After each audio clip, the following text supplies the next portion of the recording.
Minha sogra me agrediu porque estou grávida de novo. E 5 minutos depois me levou para o hospital fingindo que eu tinha caído da escada. Mas o que ela não esperava era a reação do médico. Mas antes de continuar, me conte nos comentários de qual cidade você está me ouvindo. Eu adoraria saber até onde essa história chegou. Camila tinha 24 anos, 2 filhos pequenos e um coração que há tempos batia mais por inércia do que por esperança. Naquela manhã, na cozinha de uma casa onde o silêncio falava mais que as palavras, ela mexia uma panela de mingau de aveia com as mãos trêmulas. Sentia náuseas, mas não por causa da gravidez. Já tinha se acostumado. Era outra coisa. Era o medo constante, a presença invisível de um olhar que a seguia por toda parte. A sombra de Dona Teresa. Juliano, você tem 1 minuto? Perguntou ela da cozinha, com a voz baixa, mas carregada de algo que nem ela sabia se era nervosismo ou resignação. Juliano, seu marido, estava sentado na mesa da sala de jantar, mexendo no celular com a mesma expressão neutra que usava quando não queria se comprometer com nada. Estou ocupado, Camila. O que aconteceu agora? Camila engoliu em seco. Tinha ensaiado as palavras na frente do espelho do banheiro naquela manhã, enquanto as crianças dormiam. Mas agora, cada letra pesava toneladas. Eu estou grávida de novo. O silêncio que se seguiu foi como uma onda de água gelada. Juliano nem sequer levantou a cabeça, largou o celular na mesa, respirou fundo e apenas disse: Tem certeza? Sim. Fiz 2 testes e estou me sentindo estranha há dias. Está atrasado. Sinto enjoo. Ele se levantou sem olhá-la. Foi até a pia, pegou um copo d'água e bebeu como se quisesse engolir a notícia. Não podemos nos dar ao luxo de ter outro filho, Camila. Mal conseguimos sustentar os 2. A voz de Camila falhou. Eu também não procurei por isso, Juliano. Mas já aconteceu. Justo nesse momento, como se o destino tivesse agendado o drama com precisão, ouviram-se os passos secos de Dona Teresa descendo as escadas. O que você disse? Perguntou ela, com uma voz carregada de veneno. Você está grávida de novo? Camila deu um passo para trás. Sabia o que viria. Sempre soube, desde o primeiro dia que aquela mulher a viu como uma intrusa em seu lar, em seu filho, em sua vida. Sim, Dona Teresa. Mas você é louca! Interrompeu a sogra, elevando a voz, como se precisasse expelir sua fúria pela garganta. Você acha que esta casa é uma creche? O que você quer? Que meu filho se afunde em dívidas por sua culpa? Não foi planejado. Nada na sua vida é planejado. Nem a primeira gravidez, nem você viver aqui como um peso morto. Você é uma inútil, Camila. Uma inútil. Juliano permaneceu imóvel. Não a defendia, não a olhava, não dizia uma única palavra. Eu trabalho, cuido das crianças, cozinho, limpo, tentou dizer Camila, com a voz mal saindo do peito. Mas Teresa já havia se aproximado. Respirava bem em cima dela. O ódio em seus olhos era tão forte que parecia ter vida própria. E agora vai trazer mais uma boca para esta casa. Quer saber? Você é uma mulher que não vale nada. Uma sanguessuga. E então, o golpe aconteceu. Um tapa brutal, direto, frio, com a fúria de anos acumulados. Camila não conseguiu reagir. Sentiu a força em sua bochecha e, antes que pudesse se proteger, outro empurrão a jogou para trás. Ela bateu a cabeça contra a quina do batente da porta. Tudo ficou preto. Dona Teresa ficou paralisada. O corpo de Camila jazia no chão, inerte. Um fio de líquido vermelho começava a escorrer pela testa dela. Camila! Camila! Gritou a sogra agora com a voz trêmula, como se finalmente entendesse que havia cruzado uma linha da qual não haveria retorno. Juliano se aproximou, pálido. O que você fez, mãe? Foi um acidente. Ela escorregou. Não foi minha culpa. Ela está sangrando. Temos que levá-la para o hospital. Os minutos seguintes foram uma mistura de caos e pânico. Dona Teresa limpou apressadamente o chão, escondeu o lenço sujo de sangue no bolso e gritou para que as crianças não saíssem dos quartos. Camila foi colocada no banco de trás do carro. Estava inconsciente. Seu rosto estava cinzento, e o leve movimento do peito era a única coisa que indicava que ela continuava viva. Quando chegaram ao hospital, Dona Teresa já havia ensaiado sua mentira. Ela caiu da escada, disse, em tom afetado, a recepcionista. Escorregou limpando e bateu a cabeça. Está grávida. Por favor, ajudem-na. Os médicos a atenderam imediatamente. Juliano não dizia nada, não sustentava o olhar, não perguntava nada, apenas obedecia. 1 hora depois, o doutor. Henrique saiu com o rosto sério. Observou Dona Teresa com atenção, como quem já conhece uma história sem precisar ouvi-la. Sua nora está estável, o bebê também, por enquanto. Mas as lesões não condizem com uma queda. Como assim? Ela tem um hematoma na bochecha esquerda com o padrão de uma pancada, e o impacto na cabeça não concorda com uma queda para trás. Além disso, encontramos restos de pele sob as unhas dela, como se ela tivesse tentado se defender. Dona Teresa sentiu a alma sair do corpo. Por um momento, seu rosto mudou. Ficou tenso, mas rapidamente voltou ao seu papel. Doutor, o senhor está insinuando que eu... Estou dizendo que este não é um caso encerrado. Terei que fazer um relatório médico-legal e notificar a assistência social. É protocolo.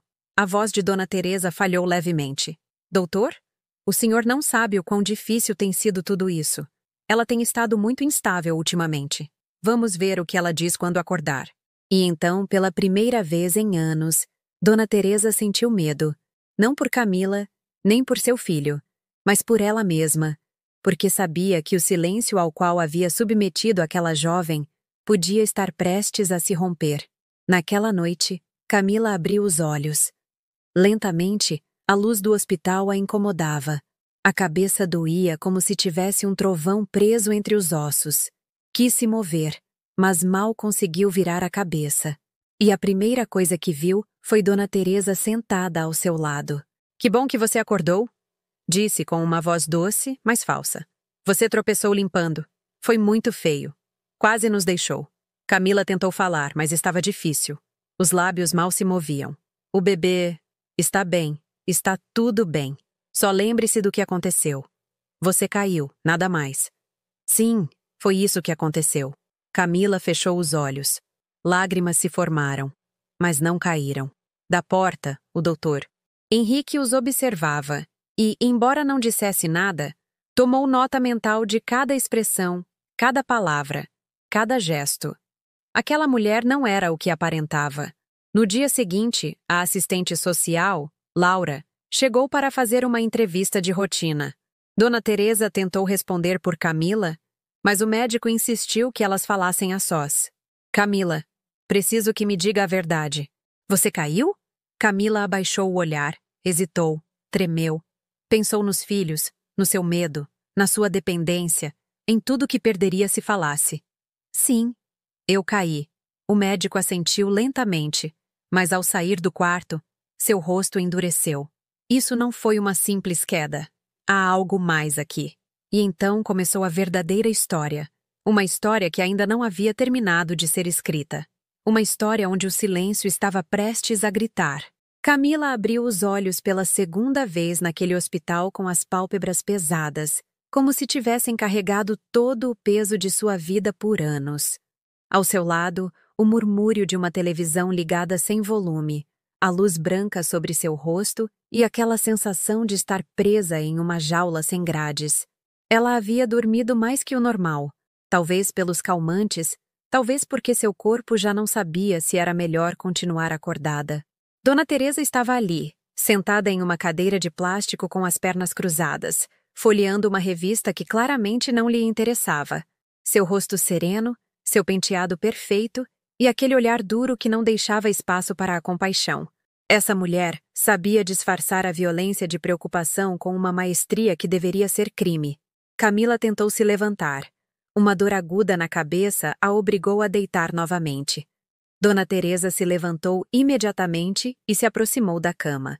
Não se esforce, Camila, você está fraca. O médico disse que sua recuperação será lenta. Disse com voz suave, como se fosse uma mãe cuidadosa. Mas havia uma ameaça oculta em cada sílaba. Lembra do que conversamos, certo? Camila mal moveu os lábios. Eu caí. Dona Teresa acariciou o cabelo dela como se tivesse o direito de fazê-lo. Sorriu, Mas não era um sorriso amável. Era uma máscara. Foi exatamente isso. Você caiu. Um acidente. Ninguém precisa saber mais. As lembranças daquele momento começavam a retornar como gotas frias na nuca. As palavras cheias de veneno. O tapa. O grito. O silêncio de Juliano. Onde estão as crianças? Perguntou com a voz fraca. Estão bem com Juliano. Samuel perguntou por você. Não dissemos nada grave. Não se preocupe. Apenas que você está em observação. Ele não precisa saber mais. É uma criança. Mas Samuel não era tão criança quanto pensavam.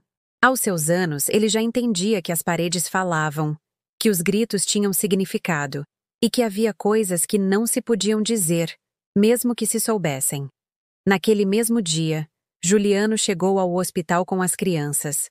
Samuel levava seu tablet na mão, e a pequena Emília dormia no carrinho. Juliano entrou no quarto sem olhar muito para a esposa. Estava incomodado. Longe de ser um marido solidário, parecia um homem obrigado a visitar uma conhecida. Camila, como você se sente? Ela o olhou sentindo uma mistura de dor e raiva. Não tanto pelo que disse, mas pelo que nunca disse. Que estou viva. Obrigada por perguntar. Mamãe me disse que foi uma queda. Foi assim mesmo? A pergunta caiu como uma pedra no estômago. Não havia preocupação em sua voz. Era mais uma confirmação, uma tentativa de amarrar as pontas para que a história de sua mãe continuasse a fazer sentido. Camila olhou para Samuel, que a observava do canto, abraçando o tablet. O menino não dizia nada, mas seu olhar parecia gritar o que os adultos calavam. Sim, eu caí, repetiu Camila, sentindo-se asfixiada a cada palavra. Quando Juliano saiu do quarto, Samuel se aproximou da mãe, subiu na beirada da cama e a abraçou com força. Camila sentiu algo se rasgar por dentro. Aquele menino tinha visto mais do que ela queria aceitar. Mãe, sussurrou ele sem olhá-la. Eu tenho o vídeo. Camila franziu a testa, confusa. Que vídeo, meu amor? Samuel ligou o tablet, abriu o aplicativo de câmera. E lá estava um arquivo com a data do dia anterior. Ele deu play. O som começou a preencher o quarto.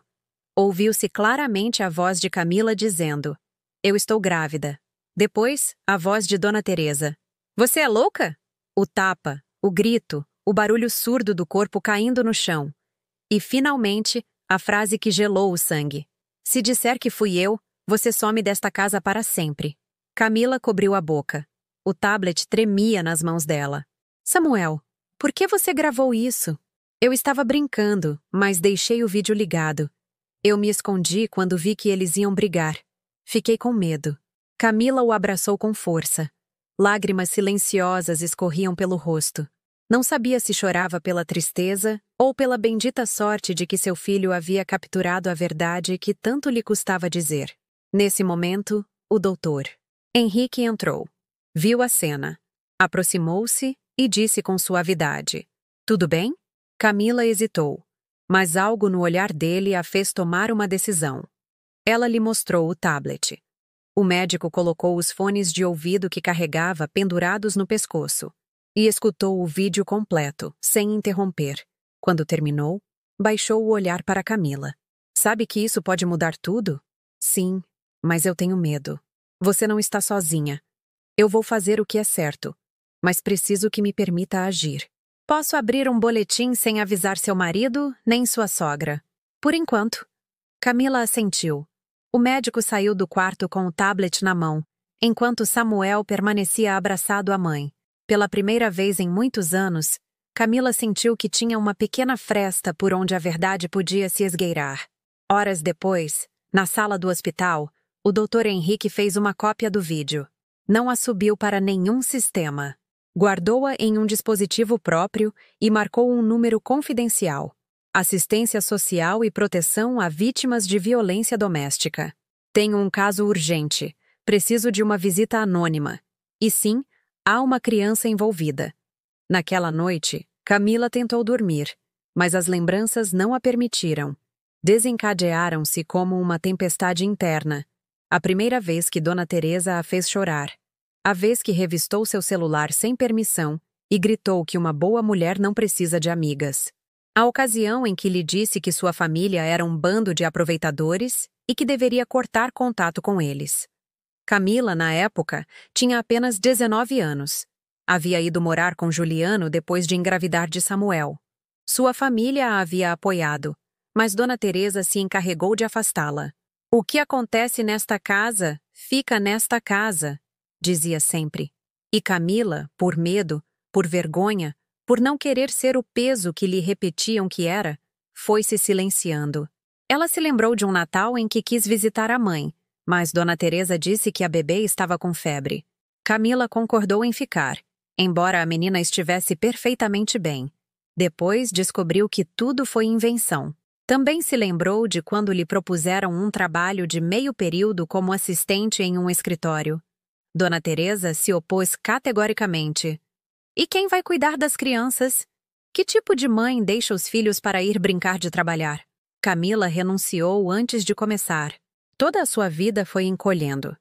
Seus sonhos, sua voz, sua vontade, até se tornar aquela mulher que aceitava os golpes como acidentes e os insultos como parte do casamento.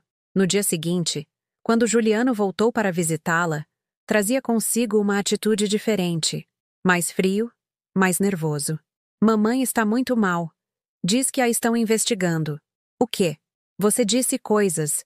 O que está acontecendo, Camila? E o que você acha que está acontecendo?" "Eu não sei.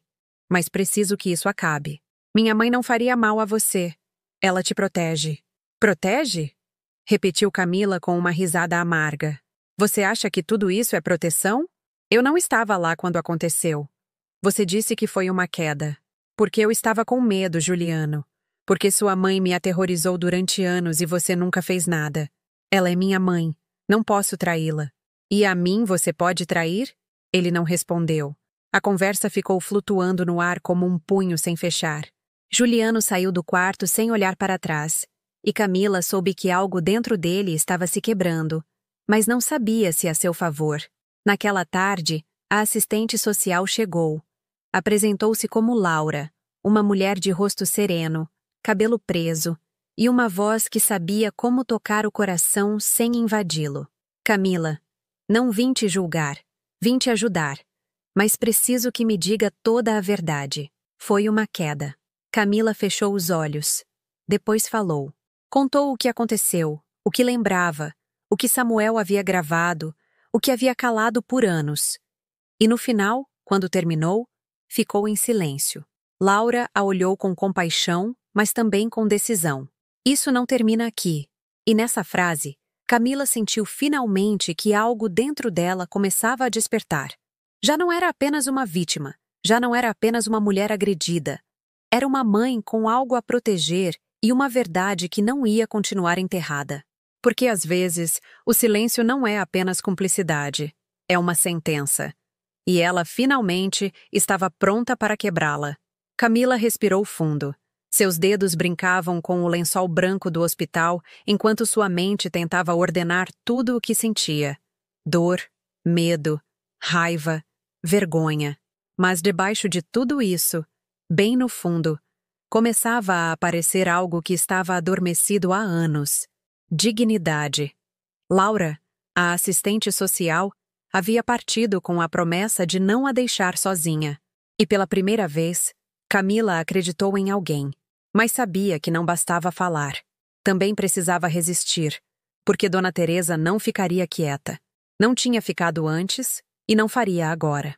2 dias depois, enquanto descansava com os olhos fechados, sentiu que alguém entrava sem bater. Reconheceu aquele perfume floral, invasivo, barato e forte. Era ela. "Camila, preciso falar com você", disse Dona Teresa, com um tom que tentava soar calmo, quase maternal. Camila não respondeu. Dona Teresa se aproximou da cama, baixou a voz e olhou ao redor para se certificar de que ninguém escutava. "Preciso que você fale com aquela doutora, ou assistente social, ou o que for, e diga que está tudo bem, que você exagerou." Camila abriu os olhos e cravou o olhar nela. Já não era a mesma. Algo em seu interior havia mudado, embora sua voz continuasse suave. "Quer que eu diga que caí de novo? Quero que você entenda o que está provocando", respondeu Dona Teresa, perdendo a compostura por um segundo. "Juliano está arrasado. As crianças vão sofrer. É isso que você quer? Uma guerra na família? E o que você quer, Teresa? Continuar agindo como se nada tivesse acontecido? Continuar com seus gritos e seus tapas? Dona Teresa se aproximou mais. Havia um brilho ameaçador em seus olhos. Se eu cair, você também cai. Lembre-se que você vive debaixo do meu teto. Sem mim, você não tem nada. Camila soltou uma risada seca. Sem você, eu finalmente teria paz. Dona Teresa se endireitou e tirou do bolso um envelope branco. Colocou-o na mesinha de cabeceira. 5.000 reais. 5.000. Para a enfermeira que mede sua pressão. Já está conversado. Ela vai parar de ver seus hematomas. Não precisamos que as pessoas inventem histórias. Camila olhou para o envelope como se contivesse veneno. Dona Teresa saiu do quarto sem dizer mais nada, deixando o silêncio carregado de ameaças. Naquela mesma noite, a enfermeira designada mudou. Uma jovem que mal olhava nos olhos, que preenchia os papéis em silêncio e não fazia perguntas. Camila entendeu que o suborno já havia surtido efeito. Voltou a se sentir sozinha, mas apenas por alguns minutos. Na manhã seguinte, a porta de seu quarto se abriu e entrou uma senhora de cabelo grisalho, magra, com um rosto enrugado pelos anos, mas com olhos vivazes. Trazia consigo uma sacola com frutas e um pequeno buquê de flores. Camila, não é? Eu sou Neide. Morei por anos ao lado da casa da sua sogra. Fiquei sabendo o que aconteceu com você e precisei vir. Camila a olhou com desconfiança. A senhora me conhece? Não pessoalmente, mas ouvi muitas coisas. Gritos, choro, insultos. Não disse nada porque pensei que não era da minha conta. E agora me arrependo. Camila sentiu um nó na garganta. Por que a senhora vem agora? Neide suspirou. Porque você não é a primeira. Há muitos anos, quando Juliano tinha uns 16, houve outra moça. A primeira namorada formal dele se chamava Mariana. Era doce, tímida. Foi morar com eles porque estava sozinha. Um dia apareceu com um olho roxo. Disse que tinha batido na porta e no mês seguinte, desapareceu. Camila ficou gelada. Desapareceu? Me disseram que ela foi embora, que não suportou a pressão da casa, mas eu a vi sair chorando naquela noite. Nunca mais voltou, nem a família dela a procurou. Ela era órfã, pelo que ouvi. Camila assentiu. Sua mãe estava viva, mas estavam sem se falar há anos. Seu pai havia morrido quando ela era criança. A senhora acha que Dona Teresa fez algo a ela? Não tenho provas, mas vou te dizer uma coisa, filha. Aquela mulher não está bem. Tem algo escuro por dentro. Ela esconde muito bem, mas está lá. E você deve sair daí antes que seja tarde demais. Camila a olhou com os olhos cheios d'água. Eu estou grávida. Não tenho trabalho. Não tenho para onde ir. E ela sabe disso. Neide segurou a mão dela. Por isso eu vim. Eu te trouxe algo. Guarde. Talvez você precise. Tirou da bolsa uma chave pequena, daquelas que parecem de gaveta antiga.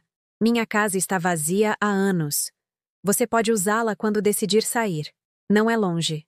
Ninguém sabe que ainda a guardo. É sua se precisar. Camila pegou a chave sem dizer nada. Pela primeira vez tinha uma saída.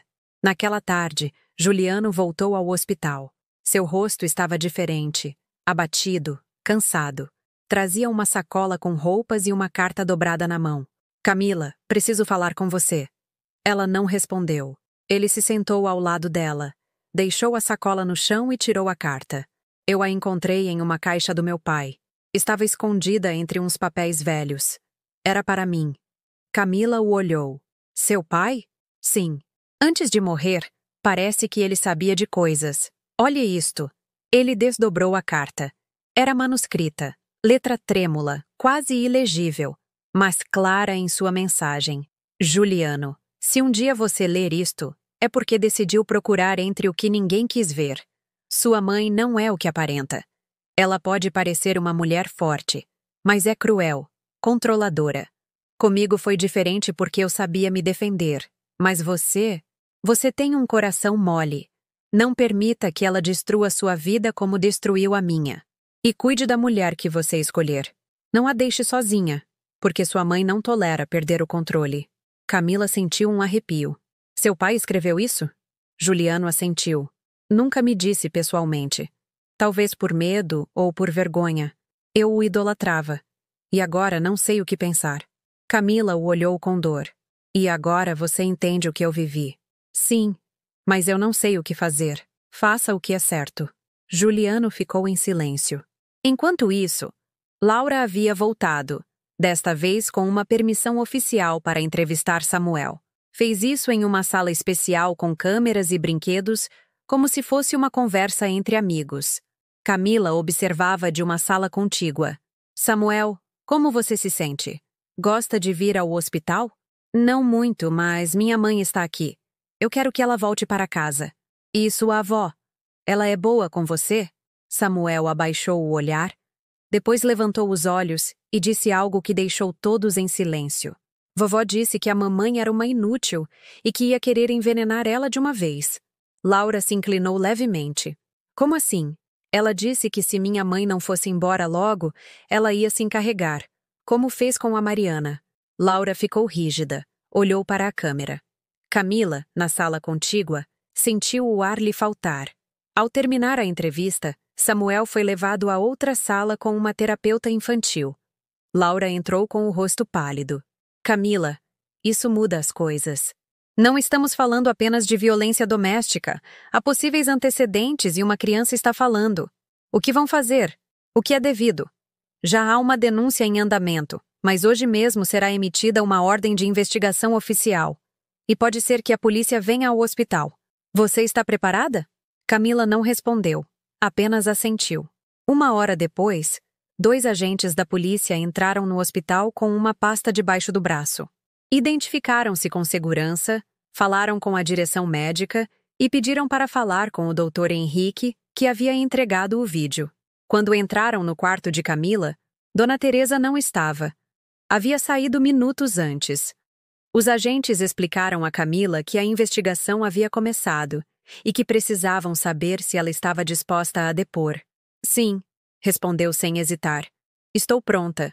Enquanto ela assinava os documentos do outro lado do hospital, Dona Teresa falava com uma mulher ao telefone. Sua voz era baixa, tensa. Preciso que você o faça desaparecer. O vídeo, o áudio, tudo. Ela não sabia que a polícia já estava ali. Não sabia que o silêncio que tanto tempo havia controlado agora tinha testemunhas. E desta vez o passado não ia ficar enterrado. Desta vez, os segredos iam gritar, e ninguém ia poder calá-los. A manhã no hospital começou com um silêncio inquietante. As luzes brancas dos corredores pareciam mais frias, os passos dos médicos mais rápidos, as portas mais pesadas. Camila acordou com o coração batendo rápido, como se seu corpo a avisasse que algo estava prestes a se romper. Dona Teresa não tinha voltado ao quarto desde a visita da polícia, mas o ambiente estava carregado. Camila sabia que a calma era sempre a antessala de outra tempestade. Juliano chegou minutos depois, entrou apressadamente, olhos cansados e as mãos enfiadas nos bolsos. Mal a olhou. Não trazia café, nem flores, nem palavras de consolo. Trazia uma guerra na garganta. Está contente? Disse de repente. Era isso que você queria? Ver minha mãe sendo tratada como uma criminosa? Camila o olhou sem falar. Ele se aproximou da cama, apertando os dentes. Me responda, Camila. O que te feriu tanto para ir tão longe? Por que você está destruindo a minha mãe? As palavras a cortaram, mas já não sangravam como antes. E você? Por que está tão cego, Juliano?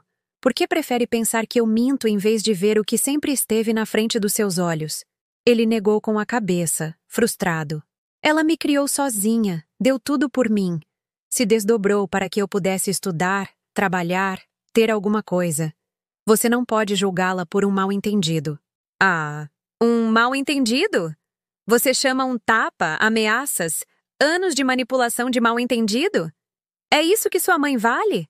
Ela me disse que você inventou tudo isso porque está confusa, porque sua gravidez te deixou alterada, que tudo é uma forma de se vingar por não ter o controle. Camila o olhou, magoada, mas firme. E você acreditou nela? Juliano baixou a cabeça.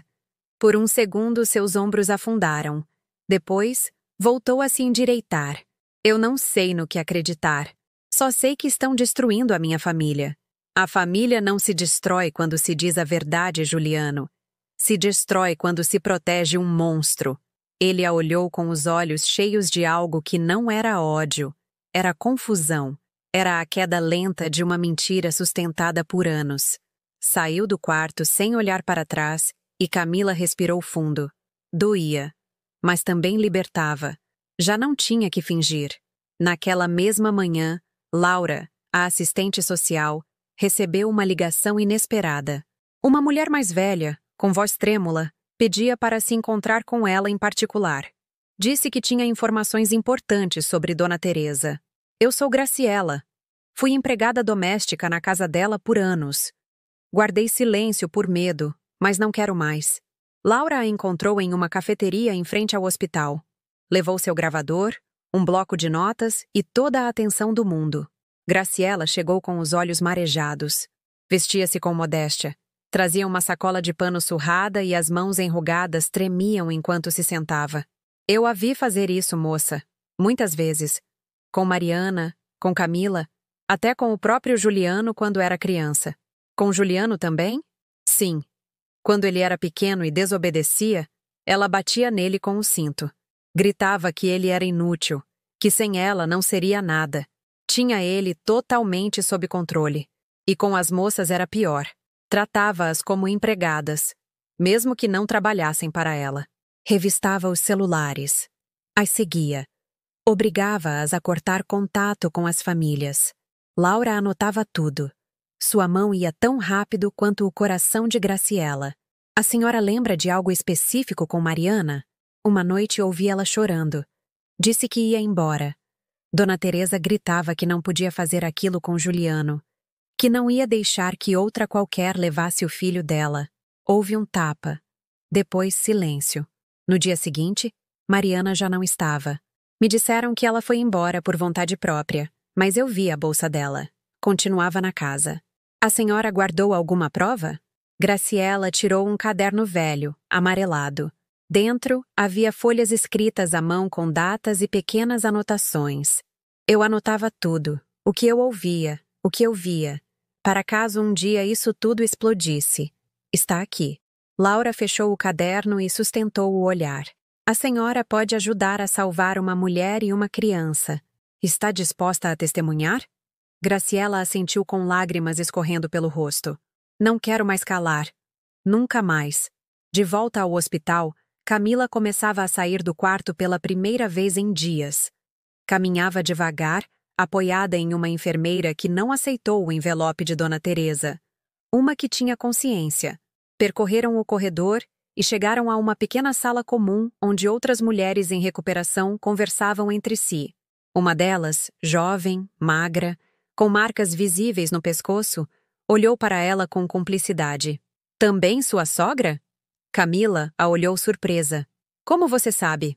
Todas aqui viemos pelo mesmo motivo. Maridos, sogras, noivos, cunhados, não importa quem. O importante é que no final, estamos aqui, vivas. A mulher se chamava Estefânia. Era mãe solteira e havia estado à beira de perder o bebê por causa dos golpes do parceiro. Outra mulher, Glória, tinha 50 anos e estava em silêncio há anos, enquanto seu marido a ameaçava de tirar tudo dela. Camila se sentou com elas, escutou, chorou, falou e pela primeira vez em muito tempo não se sentiu sozinha. Você não está louca, disse Estefânia. Você está acordando, e isso assusta quem quer te ver dormindo. Enquanto isso, em uma sala do hospital, o Dr. Henrique inseria um USB em seu computador. Na tela, apareceu o vídeo gravado por Samuel. Ele escutou o áudio completo, depois o duplicou e o guardou em 2 pastas diferentes. Ligou para Laura. Isso tem que ir para as autoridades. Não pode mais esperar. Laura se reuniu com ele 1 hora depois. Reproduziram o vídeo mais uma vez. Ambas as pessoas ficaram em silêncio após ouvi-lo. O tapa, o grito, a ameaça. E se ela tentar apagar as provas? Perguntou Laura. Tarde demais. Já fizemos cópias. O hospital tem um backup, e eu enviei uma cópia anônima para o promotor. Não há volta. Enquanto as peças do quebra-cabeça se encaixavam, Dona Teresa preparava sua jogada mais perigosa. Havia esperado o momento exato. Sabia que Camila ainda estava fraca e que se conseguisse tirá-la do hospital, talvez pudesse evitar que falasse mais. Entrou no quarto um pouco antes da troca de turno. Usava um jaleco branco falso, como se fizesse parte do pessoal. Camila dormia por causa da medicação. Ninguém a viu entrar. Desconectou o acesso intravenoso com precisão, cobriu Camila com uma manta e começou a empurrar a maca em direção ao elevador de serviço. Naquela hora, poucos cruzavam aquele corredor, mas ao chegar ao andar térreo, 2 seguranças, alertados por uma ordem interna do Hospital de Vigilância Reforçada, se interpuseram no caminho. Nome da paciente? Perguntou um. Dona Teresa hesitou. Gaguejou. É uma transferência médica. Identificação, por favor. Não a trouxe comigo. É uma emergência. E seu jaleco? Por que não tem crachá? Um dos seguranças se aproximou da maca, levantou a manta. Camila abriu os olhos, mal consciente. O quê? O que está acontecendo? Dona Teresa tentou correr, mas o outro segurança já bloqueava a saída. Detenha-a, ordenou o primeiro. Chamem a polícia agora. Camila tentou gritar, mas não conseguiu. Sua garganta estava seca. Apenas conseguiu ver Dona Teresa sendo segurada pelos braços e empurrada contra a parede, enquanto gritava como uma fera ferida. Tudo isso é uma mentira. Essa mulher quer me destruir. É uma manipuladora. Você é o quê? Sussurrou Camila da maca com a voz rouca. Uma especialista em fingir. A polícia chegou 15 minutos depois. Dona Teresa foi levada detida por tentativa de sequestro, obstrução da justiça e suspeita de violência agravada. Camila foi levada de volta ao quarto com vigilância constante. Laura a visitou pouco depois, com um olhar misto de alívio e preocupação. Ela tentou te tirar daqui. Isso demonstra o quão perigosa ela é. Camila assentiu, sem lágrimas desta vez. Eu sei, mas não vai mais me parar. E enquanto as notícias começavam a circular lá fora, enquanto o nome de Dona Teresa começava a aparecer nos relatórios de investigação e o promotor solicitava as provas entregues pelo hospital, Camila sabia que o monstro por trás do retrato familiar finalmente havia sido exposto. Porque não era apenas uma sogra. Não era apenas uma mulher tóxica. Era um símbolo de tudo o que se esconde atrás dos sorrisos fingidos. Das famílias que se gabam de ser unidas enquanto enterram segredos. Das casas onde o controle se disfarça de amor. E agora a verdade não tinha volta. Porque quando uma mulher decide falar, o silêncio se rompe. E quando se rompe, o mundo inteiro escuta. A gravação que Samuel capturou sem querer com seu tablet já não era apenas um arquivo em um dispositivo. Agora era prova legal, evidência judicial e uma bomba midiática esperando para detonar. O promotor ouviu 3 vezes. Não preciso de mais, concluiu. O que se ouvia era nítido. O tapa, o grito, a ameaça, o tom exato de Dona Teresa dizendo que se Camila falasse, ficaria na rua. Aquilo não podia ser distorcido. A polícia entregou o material ao juiz e a ordem foi imediata. Detenção preventiva para Dona Teresa por violência doméstica agravada, tentativa de sequestro e obstrução da investigação. Ela foi algemada na entrada do hospital, na frente de pessoal médico, pacientes e curiosos. Não gritou, não chorou, caminhou com o pescoço erguido, como se estivesse sendo vítima de uma injustiça. Seu rosto parecia altivo em cada flash das câmeras que já começavam a chegar. A notícia não demorou a vazar. Primeiro foi uma nota anônima em um site local, depois um thread nas redes sociais, e em questão de horas, a mídia nacional estava tratando o caso como um novo escândalo de abuso familiar de alto perfil. O nome de Dona Teresa não era famoso, mas sua história era reconhecível. A sogra controladora, a nora oprimida, o silêncio dos homens da casa, o abuso disfarçado de disciplina. Era o retrato de muitas famílias no Brasil e na América Latina. E essa imagem se rompia agora, ao vivo.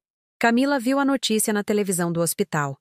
Seu rosto pálido refletia esgotamento, mas também algo que não sentia há muito tempo.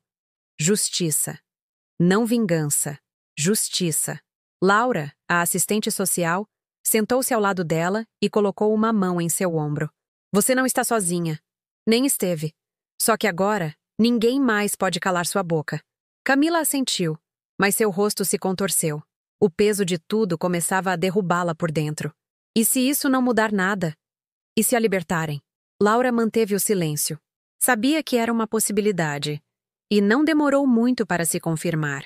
Menos de 48 horas após a detenção, um advogado de sobrenome Queiroz, conhecido por defender políticos corruptos e empresários acusados de violência, solicitou uma medida substitutiva de prisão. Alegou que Dona Teresa sofria de hipertensão grave, estresse pós-traumático e que não representava perigo para ninguém. Apresentou documentos médicos assinados por um suposto cardiologista particular. O juiz, pressionado pela cobertura midiática e temendo que uma mulher idosa morresse em uma cela, concedeu prisão domiciliar sob vigilância eletrônica. Dona Teresa voltou para casa com uma tornozeleira, custodiada por uma viatura fixa na esquina. Camila não suportou. Ela agride uma mulher grávida, tenta sequestrá-la, manipula o mundo inteiro e a mandam descansar em casa como se nada tivesse acontecido? Laura baixou o olhar. Não tinha resposta. Naquele momento, o mundo parecia regredir. Naquela noite, Camila pensou em ir embora, largar tudo, pegar as crianças, se enfiar na velha casa de Dona Neide e desaparecer. Não queria mais câmeras. Não queria mais perguntas. Só silêncio. O verdadeiro, o que não a asfixiava. Enquanto contemplava a ideia, a porta de seu quarto se abriu. Uma mulher jovem, magra, com o cabelo preso e um microfone na mão, apresentou-se como Lúcia Mendes, jornalista independente de uma plataforma digital conhecida por dar voz a vítimas de violência. Sei que você não está em condições de dar entrevistas, disse com suavidade, mas sua história pode ajudar muitas mulheres. Se você falar, elas também podem quebrar o silêncio. Camila hesitou. Lúcia a olhou nos olhos. A única forma de Dona Teresa não continuar ganhando é que a verdade não dependa apenas dos tribunais. Faça o mundo escutá-la. Foi Samuel quem lhe deu a força final. Abraçou-a por trás, como se soubesse que sua mãe precisava de uma razão. Eu quero que outras mães também estejam seguras. Camila aceitou. A entrevista foi gravada naquela mesma noite, no quarto do hospital, com apenas uma luminária acesa e a câmera fixa. Lúcia não fez perguntas difíceis, apenas escutou. Camila falou por 40 minutos. Descreveu os anos de isolamento, os insultos, as ameaças veladas, o medo constante. Falou do tapa, da mentira, de como o vídeo de seu filho salvou sua vida. No dia seguinte, o depoimento foi publicado. Em menos de 6 horas, o vídeo acumulava 500.000 de visualizações. Centenas de mulheres começaram a comentar com histórias parecidas. Algumas contaram que também foram agredidas por familiares. Outras confessaram que nunca conseguiram escapar. Algumas que haviam sobrevivido. O promotor, pressionado pela opinião pública, reativou a investigação com mais força. Vazaram os depoimentos de Graciela e de Mariana, e foi solicitada uma revisão forense aos restos encontrados em um terreno ligado à família de Dona Teresa. Camila não sabia ainda, mas estavam mais perto de descobrir algo que ia além de sua história. Em paralelo, Juliano entrou em uma crise profunda. Havia parado de ir ao trabalho. Não respondia a mensagens, não falava com ninguém. Um dia, trancado em seu quarto, ligou o sistema de câmeras de segurança da casa. Ele mesmo havia instalado anos atrás, por recomendação da mãe, com a desculpa de proteger as crianças, mas havia esquecido que essas gravações eram armazenadas em um disco externo escondido em seu armário. Ele o conectou, procurou o dia do incidente, reproduziu as imagens. Lá estava Camila na cozinha, ele sentado à mesa com o celular, Dona Teresa descendo as escadas, a troca de palavras, depois o tapa, o empurrão. O corpo de Camila caindo. O grito de Samuel do 2º andar. O pânico de Dona Teresa. Tudo em alta definição, sem cortes, sem margem para dúvidas. Juliano caiu de joelhos na frente da televisão, Chorou como um menino. Bateu no chão com os punhos. Depois gritou com toda a raiva acumulada dos anos. No dia seguinte, foi ao hospital. Esperou na porta do quarto até que Camila lhe permitisse entrar. Eu acreditei tarde. Eu sei, disse ela com a voz apagada. Mas eu vi as gravações. Tudo. Ela o observou sem lágrimas. Não me peça perdão. Peça ao seu filho. Juliano assentiu. Depois tirou de sua mochila o disco externo. Entreguei ao promotor. Não tem mais como encobrir. Ela está acabada. Camila não sorriu, mas baixou a guarda. É tarde, mas você fez o que é certo. Enquanto isso, a audiência preliminar começava em um tribunal lotado de repórteres. Dona Teresa entrou com seu advogado, penteada, maquiada, como se fosse a protagonista de uma novela. Na sala, Camila a olhava do outro lado, acompanhada por Laura e Lúcia. O juiz pediu silêncio e deu início. O promotor leu as acusações. Dona Teresa, longe de demonstrar arrependimento, pediu para falar. Minha nora é uma mulher desequilibrada, disse, sem piscar. Ela me odeia desde que chegou a esta família. Sempre quis me separar do meu filho. Engravidou de propósito, sabendo que eu não queria mais crianças na casa. Me provocou, me confrontou, inventou tudo para me destruir. Camila apertou os punhos. Ela me ameaçou. Disse que se eu não me afastasse, ia me acusar de qualquer coisa. Aquela gravação não prova nada além de uma discussão alterada. E a gravação da casa foi manipulada. Já tenho peritos que provarão isso. O juiz a observou sem emoção. Quer dizer que tudo é uma armação? Exatamente. Eu sou uma mãe preocupada, uma avó dedicada. Não sou uma agressora. Camila se levantou.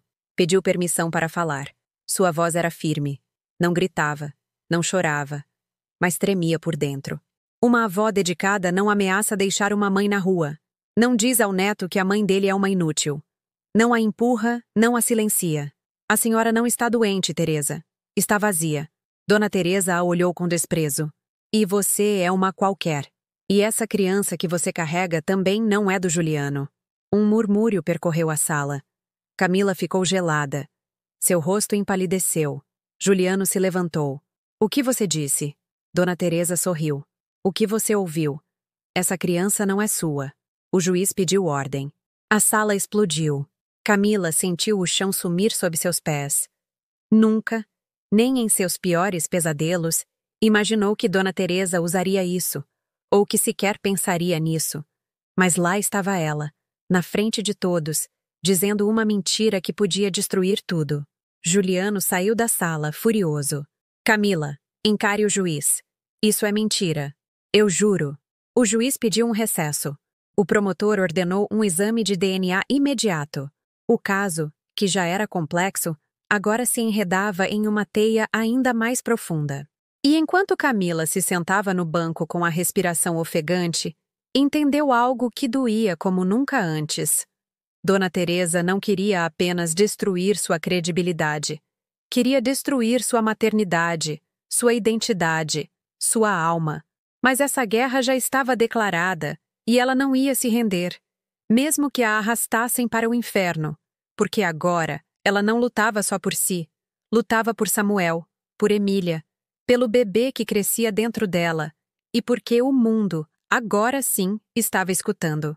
Camila não tinha dormido um minuto, desde aquela frase que Dona Teresa havia lançado como um punhal em plena sala do tribunal. Sua mente não encontrava descanso. Essa criatura que ela carrega também não é do Juliano. Não era apenas cruel, era uma bomba, uma que poderia destruir o pouco que restava em pé.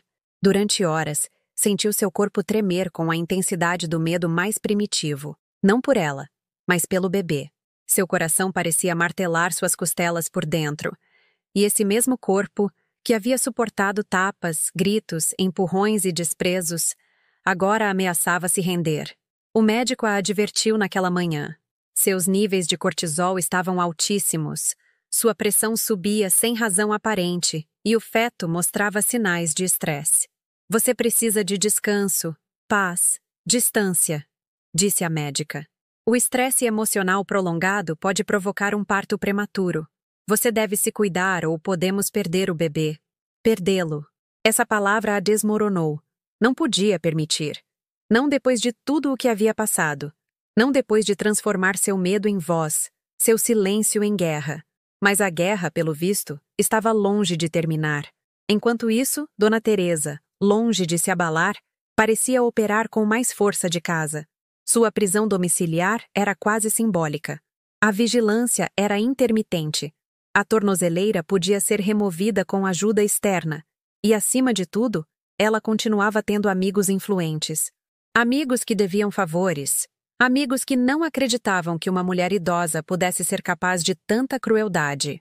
Lúcia, a jornalista, descobriu primeiro. Uma noite, recebeu uma mensagem anônima com um aviso. Estão manipulando as gravações. Vão eliminar as provas. No início pensou que era uma ameaça falsa, mas depois lembrou-se das conexões políticas da família, dos favores ocultos, dos fios invisíveis. Verificou suas fontes, revisou a cópia original do vídeo e descobriu uma discrepância. Uma nova versão do material circulava em fóruns privados com o áudio manipulado, editado, como se Camila estivesse encenando. Uma falsificação grotesca, mas que nas mãos certas podia semear a dúvida. Lúcia se reuniu com Laura e com o promotor no dia seguinte. Apresentou as duas versões e, em questão de horas, abriu-se uma nova investigação. Falsificação de provas, tentativa de obstrução judicial, conspiração. Camila não podia acreditar. Ela fez isso de dentro de casa? Não diretamente, respondeu Lúcia. Mas ela tem alguém de fora fazendo o trabalho sujo. Laura cruzou os braços. Seu rosto, sempre firme, começava a se rachar. Se podem falsificar isso, também podem tentar fazer você parecer instável. Já começaram com essa narrativa na mídia.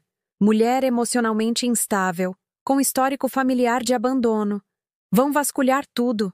O que eles querem? Que eu me suicide em câmera. É isso que basta? Lúcia a olhou com seriedade.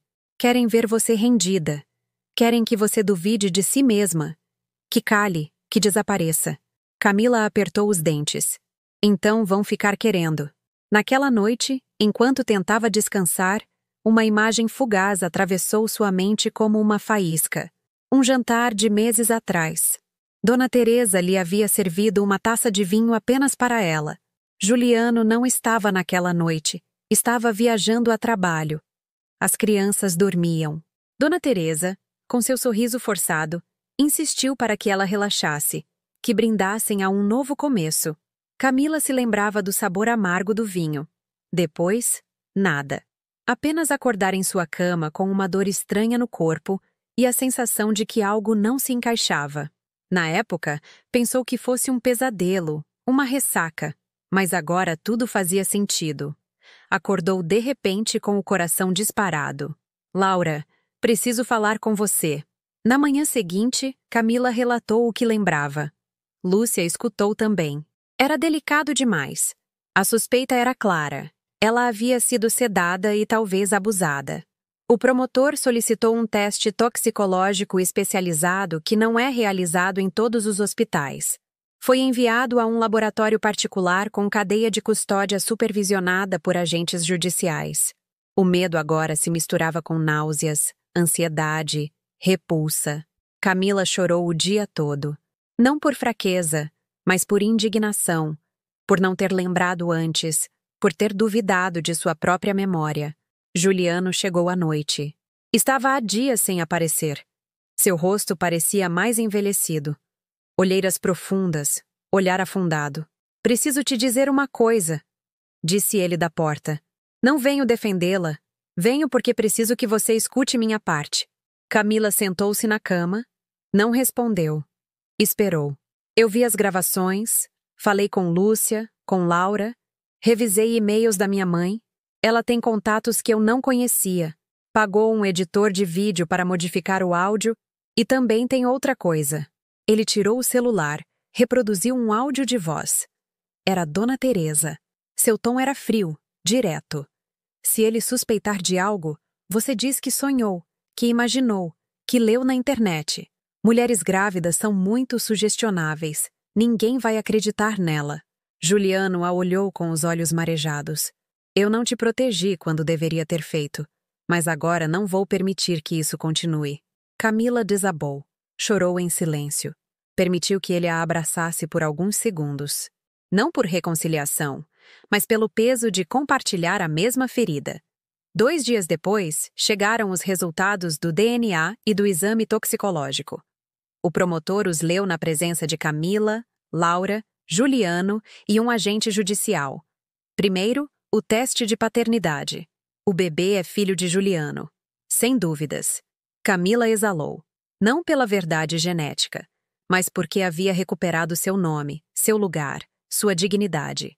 Mas isso não é tudo, continuou o promotor. Orcs, o teste toxicológico revela traços de benzodiazepínicos em seu organismo, substâncias que só são detectadas em níveis mínimos, mas cuja presença indica a administração repetida. Você foi drogada várias vezes. Juliano ficou paralisado. Quando? Pelo menos durante os últimos 4 meses. Não há quantidades letais, mas suficientes para gerar confusão, sonolência, passividade. Camila levou as mãos ao ventre. E o bebê? O bebê não apresenta danos, por enquanto, mas estará sob vigilância. O fato é contundente. Isso foi deliberado e pode ser considerado tentativa de dano fetal. Lúcia gravou tudo com permissão. Naquela mesma tarde, publicou a notícia. A sogra que drogava a nora grávida para controlá-la. O país explodiu. A história já não era apenas mais um caso. Era um símbolo do que se esconde atrás dos muros de muitas casas onde se presume harmonia. O hashtag #Justiça para Camila virou tendência nacional e centenas de mulheres começaram a compartilhar histórias semelhantes, algumas confessando que também haviam sido sedadas por seus parceiros ou familiares. Outras que sentiam medo de levantar a voz. Enquanto isso, Dona Teresa, ao ver a repercussão, decidiu dar uma entrevista ao vivo de sua casa para um jornalista conservador que não acreditava em vítimas. Isso é uma caça às bruxas. Querem destruir as mães tradicionais. Camila está doente. É manipuladora. Ela me odeia porque eu não permiti que controlasse meu filho. Eu só defendi a minha família. Camila assistiu à entrevista do hospital com uma expressão de nojo. O mesmo roteiro de sempre. Transformar o abuso em sacrifício. O controle em amor. O maltrato em preocupação. Mas desta vez, não acreditaram nela. A pressão social cresceu tanto que o juiz ordenou sua transferência imediata para um centro de detenção preventiva para garantir o processo. Sua liberdade condicional foi revogada.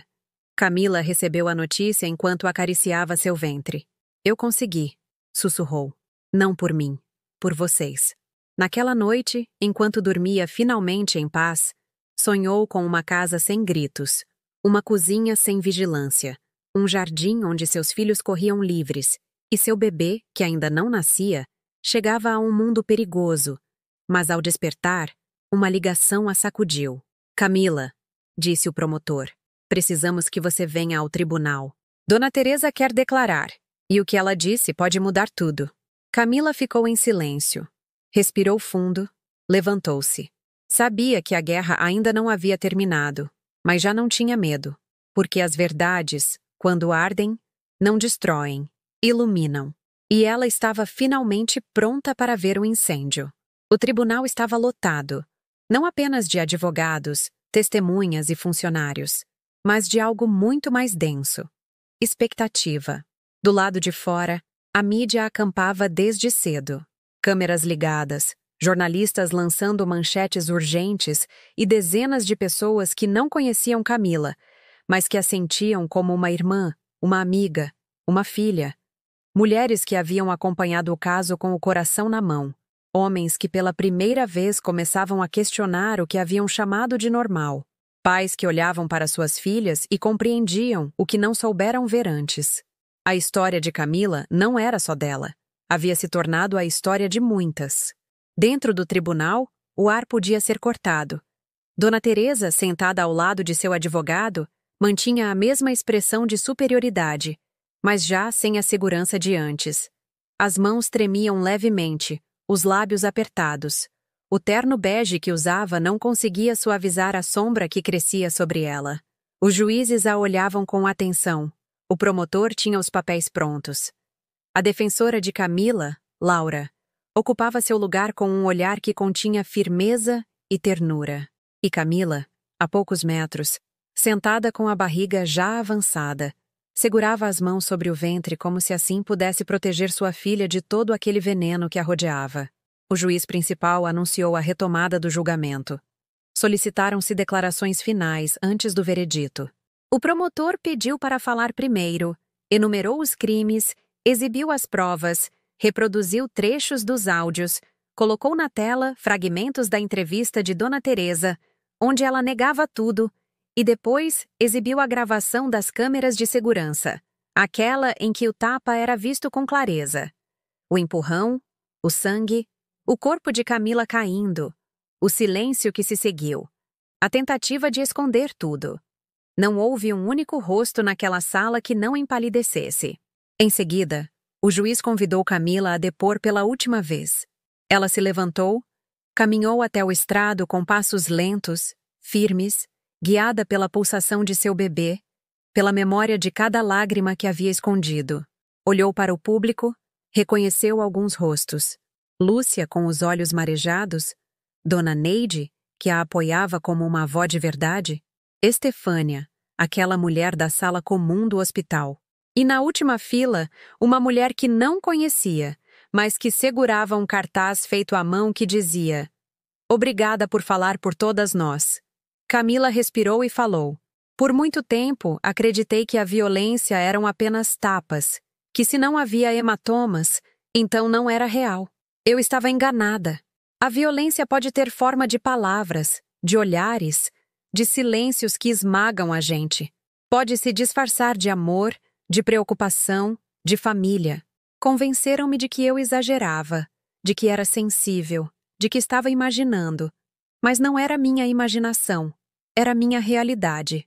Me isolaram, me manipularam, me sedaram, tiraram a minha voz, e quando tentei falar, quiseram me calar de novo. Mas não mais. Hoje estou aqui porque alguém me escutou, porque um menino gravou a verdade, porque um médico acreditou no que meus olhos diziam, porque uma assistente social lutou comigo, porque uma jornalista não desistiu, e porque, apesar do medo, eu decidi falar. Não por vingança, mas para que nenhuma outra mulher tenha que passar por isso sozinha. O silêncio foi absoluto. Apenas se ouvia o leve murmúrio dos microfones. Algumas pessoas choravam, outras prendiam a respiração. O juiz assentiu lentamente e pediu que Dona Teresa se levantasse para ouvir o veredito. Após revisar todas as provas, testemunhos, gravações, relatórios médicos e periciais, este tribunal declara Dona Teresa culpada dos crimes de violência doméstica agravada, manipulação de provas, tentativa de sequestro, sedação não autorizada com substâncias controladas e acobertamento de possíveis crimes do passado. Ordena-se sua prisão preventiva imediata enquanto se define a sentença definitiva. Além disso, abre-se uma investigação paralela pelo desaparecimento de Mariana, com base em novos testemunhos. A sala explodiu em murmúrios. Dona Teresa permaneceu imóvel. Pela primeira vez, baixou o olhar. Ela foi retirada algemada, e ninguém aplaudiu, não por falta de alegria, mas por respeito à dor que foi necessária para chegar àquele momento. Juliano, da segunda fila, fechou os olhos, respirou fundo e, ao ver Camila sair do estrado, a acompanhou em silêncio. Não como marido, mas como pai. Como alguém que, tarde, mas com honestidade, buscava redenção. Um mês depois, Camila deu à luz. Foi uma noite tranquila, sem sobressaltos. Apenas ela, Laura, uma enfermeira e Juliano, que pediu para estar presente. O parto foi doloroso, mas libertador. Quando a menina chorou pela primeira vez, todos sentiram que não era apenas o início de uma nova vida, mas o fechamento de uma ferida que havia sangrado por anos. Ela a chamou de alma, porque foi assim que sentiu, porque aquela menina era sua alma restaurada, sua nova razão. A mídia falou durante semanas sobre o julgamento, o impacto, o precedente legal. Mas o mais importante não foi a condenação, foi a mudança. Muitas mulheres denunciaram após o caso. Várias fundações iniciaram novas campanhas. Foram criadas leis com nome próprio: Lei Camila, Lei Alma, Lei Mariana. Lúcia, fiel à sua promessa, estreou o documentário. O título era O Grito Invisível. Nos primeiros dias, alcançou milhões de visualizações, sendo traduzido para outros idiomas. Camila aparecia no final, de frente para a câmera, sentada em um quarto simples com Alma dormindo em seus braços. Olhou diretamente para a lente. Sua voz era calma, firme. A violência nem sempre grita. Às vezes sussurra e te faz duvidar de si mesma. Mas hoje minha voz é mais forte que o medo. E se você que está vendo isso, acredita que está exagerando, que merece o tratamento que recebe, que não há saída, quero te dizer que sim, há uma. E você não está sozinha. As redes sociais se encheram de mensagens, depoimentos, mulheres que diziam: finalmente, eu também vivi isso. E homens que diziam: perdão por não termos visto. Houve ódio também, críticas, mas já não doíam, porque o eco da verdade era mais forte do que o barulho do julgamento alheio. Juliano começou a terapia. A princípio por ordem judicial, depois por vontade própria. Descobriu traumas que vinham de sua infância, a herança emocional de uma mãe que o moldou à base de controle. Chorou muitas vezes. Ele se confrontou com seu passado e entendeu que ser homem não era guardar silêncio, era curar. Camila decidiu não voltar com ele. Embora o tenha perdoado, entendeu que o amor não é suportar, é crescer. E crescer, às vezes, é aprender a partir. Ela o visitava para que ele visse as crianças, mas sua vida já era outra, mais dela. Ela se mudou para a casa de Dona Neide, a reformou com a ajuda de algumas mulheres que conheceu no hospital. Transformou-a em um abrigo para vítimas, um espaço chamado Vozes Vivas, onde mulheres podiam passar a noite, receber ajuda psicológica, legal e médica. Tudo começou com um único quarto e cresceu. Uma manhã, enquanto preparava café, Camila recebeu uma carta sem remetente. Ao abri-la, reconheceu a letra. Era Graciela, a ex-empregada de Dona Teresa. A carta dizia: obrigada por falar, por não desistir, por levantar a voz por Mariana, por mim, por todas. Eu me calei por medo. Você falou por coragem. Que Deus a abençoe sempre. Camila a leu em silêncio. Depois, levantou os olhos para o céu. O sol entrava pela janela e acariciava a Alma, que dormia em seu berço. Samuel e Emília brincavam no jardim. Pela primeira vez, a vida não doía. Apenas era. E então, ela entendeu. A vida não era justa, mas havia justiça nos atos. Em cada mulher que decide romper o ciclo, em cada mãe que protege, em cada voz que já não se cala. Porque o silêncio grita. Mas quando uma mulher se levanta, esse grito se transforma em luz, e essa luz salva. Se você gostou desta história, convido você a me deixar nos comentários o que sentiu ao escutá-la. E se você passou por uma situação de engano similar, eu adoraria que você compartilhasse sua valiosa opinião. Há muitas pessoas passando por uma situação parecida. Esperamos que sua voz viva em você. Compartilhe esta história e seja parte da mudança. Lembre-se de me dizer de qual cidade você está vendo este vídeo. Eu me sentiria muito honrada se você me deixasse um like, compartilhasse o vídeo com algum amigo ou familiar e se inscrevesse no canal. Não perca a próxima história surpreendente que está aparecendo em sua tela neste momento. Temos entretenimento garantido exclusivamente para você.